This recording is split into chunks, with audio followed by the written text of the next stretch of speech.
Welcome to From the Desk, an official podcast of Bethel Community Church. My name is Solomon Wutschpau, and this is Leonard Tavernelli, and we both get to serve as pastors here at Bethel. Always good to be here with you, Pastor Leonard. Yeah, it is. This is a great opportunity for us to certainly just dialogue about things, but then even to include the church in the conversation. Yeah. You brought an artifact to show off. Yes, that's exactly what it's about to be. From the desk, we thought it might be helpful and fun for you to see. Truly, there is a lot left over on the pastor's desk, yes. Even after he's prepared his sermon, and even after we've done these podcasts, there's a lot, and you should show them a little bit. So we thought it instructive to show you. So this is what the file on the book of Ephesians looks like for 6 chapters. So there's, as we're finishing up, it's worth just showing. There's a lot of notes that go into it, a lot more than ever can make it into a message. And so we just thought this could be instructive to say, there's a lot of preparation that has to go into it, and to preaching a message. And so hopefully, if anybody's watching this who's called, or anybody who you may end up preaching, teaching somewhere, there's a lot of time that you put into it, a lot that you're going to end up cutting out, but it's certainly well worth it, both for your own study, but also preparing for the people of God. Yeah. And one of the things I've been really encouraged by you, Pastor Leonard, is you're really diligent to study and to make sure you're try to be by God's grace prepared to preach, and so that's not even everything that is read, right? And that's learned. Right. That's what is worth writing down on paper. Yes. Yeah. Well, thank you so much for preaching through Ephesians. It's sad to me that we're almost done, really. But this last week you started talking about the armor of God. I know next week we're going to go through it some more. Yeah. One of the things that really stuck out to me, though, that I was encouraged and edified by is how you brought out, really briefly, that the armor of God actually has Old Testament context. Like, Paul isn't just inventing stuff looking at modern day soldiers at his time, but he's actually pulling from the Old Testament scriptures. Could you even help unpack that some more so we can understand what Paul is doing? Yeah, so I think he is probably seeing Roman soldiers enough to draw that he's drawing off of them, and obviously the Ephesian Christians would be aware. I'm sure that they had seen Roman soldiers as well. But Paul isn't just looking at Roman soldiers, he's looking back. And often that's what we find in the New Testament. They're regularly referencing, echoing, quoting the Old Testament. And Paul's doing that in Ephesians 6, especially verses 14 through 17, where he describes the armor of God. So for instance, in Isaiah 11, well-known passage about that there will be one who comes from Jesse's roots. That, of course, is David's father, Jesse. And so there's going to be this Messianic king, and he's going to be the Spirit-anointed one. And it talks about, then, it starts describing him. Verse 4 says of Isaiah 11, but with righteousness he shall judge the poor and decide with equity for the meek of the earth. He shall strike the earth with the rod of his mouth, and with the breath of his lips he shall kill the wicked. So there you have the sword, if you will. Yeah. Righteousness shall be the belt of his waist, and faithfulness, or it could be translated truth, the belt of his loins. And so there you have, Paul's drawing off of that when he talks about the belt of truth. Likewise, I mentioned it, Isaiah 59, where God's going to come in war on behalf of his people. Verse 17 there, I quoted, he put on righteousness as a breastplate and a helmet of salvation on his head, put on garments of vengeance for clothing, and wrapped himself in zeal as a cloak. So Paul is drawing off of this, and I believe he's doing so, one, because he of course knows the Old Testament very well. These are the scriptures he had. He was well taught as a Pharisee. But also because he's pointing us to this is God's own armor that he is giving us. The very armor that Christ wore in battle as the Son of God come in the flesh to save us is what he's now giving us. And that should be an encouragement to us to know, hey, this isn't anything that I'm just making up, that I'm having to stand there in my own armor. No, this is the very armor of God that I have. That should be an encouragement to us as we face the battles day in and day out. Yeah.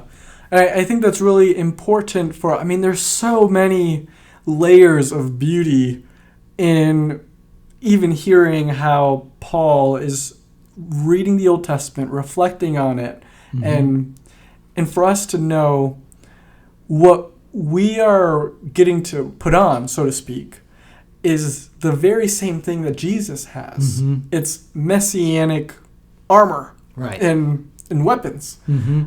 And even, I've never put this together before, but that Isaiah 11 passage you just read reminds me of the picture of Revelation with Jesus having a double-edged sword coming out of his mouth. And it just is a constant reminder to me, wow, I do not know my Old Testament enough, that the New Testament authors are not inventing new pictures. Right, yeah, they're regularly going back the book of Revelation all the time. But yeah, Paul is, Jesus is regularly quoting or referencing the Old Testament. So it's good for us as Christians to be reminded, get in our Old Testaments, get to know what is said there, and it'll help us to understand the New Testament better as well. Yeah. Well, one of the things that really sticks out in the passage that was preached, think of verse Ephesians 6:12, that talks about what we wrestle against: the rulers, the authorities, the cosmic powers of this present darkness, the spiritual forces of evil in the heavenly places. Leonard, when you look at our moment, our cultural moment, what are some examples of manifestations of these cosmic powers that we battle against as believers? Yeah, so what Paul says here isn't that we don't have any flesh and blood enemies. What he's saying is ultimately, as I mentioned in the message, there are powers behind what we see happening all around us. And we need to be aware of that so that we don't just think, well, if I just come up with the best arguments, if I can just reason through things, that I'm going to win the day. My unbelieving neighbors are going to come to know Jesus, and all these things that we see around us are going to be cleaned up. Not at all. Right. We need spiritual armor, and Paul goes on to say we need to pray. Why? Well, because there's a spiritual battle that's going on. Now, as we look around, we want to be careful. We don't want to see demons behind every bush or something. But we do want to acknowledge that evil spiritual powers are still at work, and often they're influencing and inspiring things that we look at and say, well, why would anyone believe that? It's just so nonsensical that why would they do that? Clearly it's harming them. Why are they doing that? Yeah. Well, demons and spiritual forces in the heavenlies, as Paul talks about, are influencing what's going on. And so that would include things like, we see all this with the sexual revolution today. So much of this goes so clearly against the way that God created the world. We would have to say somewhere back there was some sort of demonic influence or pornography that ensnares and enslaves so many people. The gambling industry, in which people are getting rich by preying off of people who are poor and giving them all this false hope. It enslaves people. Well, somewhere back there's some sort of demonic influence to this. Or we think of people, self-harming, or of so many people getting trapped in these ways of thinking that are so unhelpful, or even so many times people they get into anxiety and guilt, and it leads to depression. A lot of times there was some kind of demonic influence back there. I'm not saying, people are possessed, that's why they're anxious or something. Right. Or every time that you feel anxious, you need to stop and say, hey, this must be a demon. No, I mean, we're sinful people. And yeah, we do have physical causes to things as well. Just with our brains, they're affected by the fall, like all the rest of us. Right. But so often we, especially in the West, I think, in America, we tend to discount the role of Satan.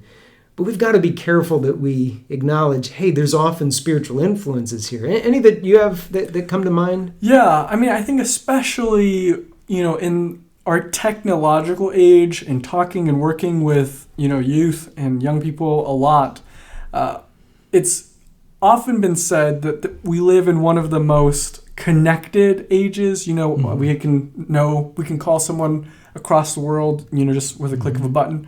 Well, at the same time, the current generation that's rising is one of the most anxious and mentally ill generations of people, at least as far as people have been keeping track. Right. And even though there's probably a lot of different conversations we could have and nuanced of physiology and people's bodies and all these different factors, I can't imagine that Satan and these demonic forces are not, I think they're happy when people are walking around joyless and worried and anxious and depressed and all the time. And so I think even we do battle in even how we navigate this technological age and how we allow those things to affect our mental health and the things that we take in terms of entertainment and movies and books and music, and how even a lot of those things promote a lot of unbiblical and unhealthy and a lot of times hyperly sexualized content that, again, we could have nuanced conversations, but I think at the end of the day is demonic. It belongs in that category. And it's very important as Christians for us to always keep this in mind without thinking, let's take social media or something. We shouldn't just dismiss it and say, that's all evil or anything. No, there's good things to it. But that's where we've got to be careful to say, often demons can take even good things, twist them, that they become really idolatrous to us, and use even those good things, which, just as our sinful nature can use the good law of God to sin more, demons will use the good gifts of God to get us to sin more, right? To lead us away from God.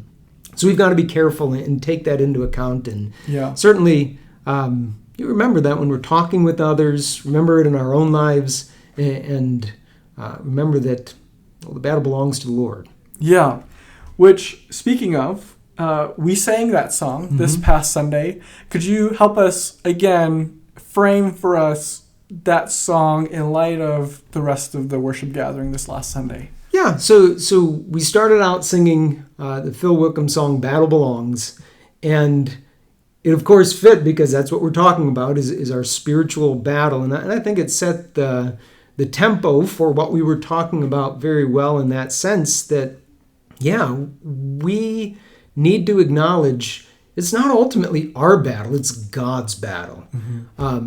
We are engaged in the battle, but it's already been won by Christ. And so some of the words even of the song I think are fitting. It says, when all I see is the battle, you see my victory. All I see is a mountain, you see a mountain moved. As I walk through the shadow, your love surrounds me. There's nothing to fear now because I'm safe with you. And how true that is, as Christians, we tend to, especially as we think of spiritual warfare, I think we tend to get a little nervous and think, I've even heard people say to me before, oh, if you preach about spiritual warfare, Satan's going to attack you more, I think, well, I'd imagine if I'm speaking the truth at all, Satan's going to want to start attacking me. Yeah. So we've got to be careful that we don't get focused on the darkness. Right. And that we don't live in fear of it. That we have a right view of it, that we're not naive, and certainly that we're not, just thinking, oh, the devil, whatever, I don't care. No, but we do need to recognize Jesus has won the victory. What we do is we live in his victory, even as we face the battle day in and day out. Right. Knowing the victory's won. We're secure in Christ. And so what a great song to remind us of that, even as we started 2 sermons on this reality of spiritual warfare. Yeah. Yeah. And, I think we can all be excited as of course, there's no silver bullet, but I think helpful to think about, okay, how do we as Christians push back and do battle against this present dark moment as Christians? And I think it's a very fitting song and very fitting passage for this moment. So Thank you so much for all the work that you put in on this. Glad to do it. And church, we are so glad to have you join us on this episode of From the Desk, and we hope to see you this coming Sunday. God bless.